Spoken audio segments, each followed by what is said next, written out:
केंद्रीय मंत्री रामदास अठावले ने आगामी बीएमसी चुनावों को लेकर कहा कि भले ही और ठाकरे गुट के नेता एकजुट हो जाए, वे सफल नहीं होंगे क्योंकि बीजेपी प्रमुख पार्टी है। उन्होंने मराठी जनता के समर्थन पीएम मोदी द्वारा मुंबई के लिए दिए गए विकास फंड का उल्लेख किया और वादा किया कि अगर उनकी सरकार आती है तो डबल डेकर बसों का विस्तार किया जाएगा।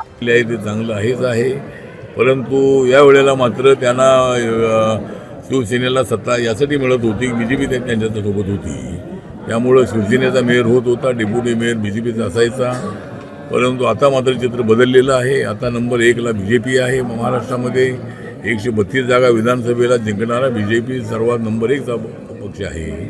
आणि या मुंबई शहरामध्ये जरी उद्धव ठाकरे आणि राज ठाकरे एकत्र आले तरी मराठी मतांची ज्या ज्या ठिकाणी मेजॉरिटी आहे अशा ठिकाणी त्यांना काही जागा मिळू शकतात। पण 40% जे मराठी मतदार आहेत त्याच्यामधले 20-22% मतदार आमच्यासोबत राहणार आहे। सगळेच मराठी मतदार त्यांच्या बाजूला जातील असं अजिबात नाही आहे।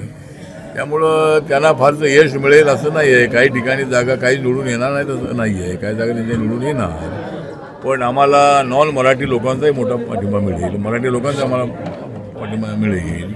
आणि आम्ही आता जो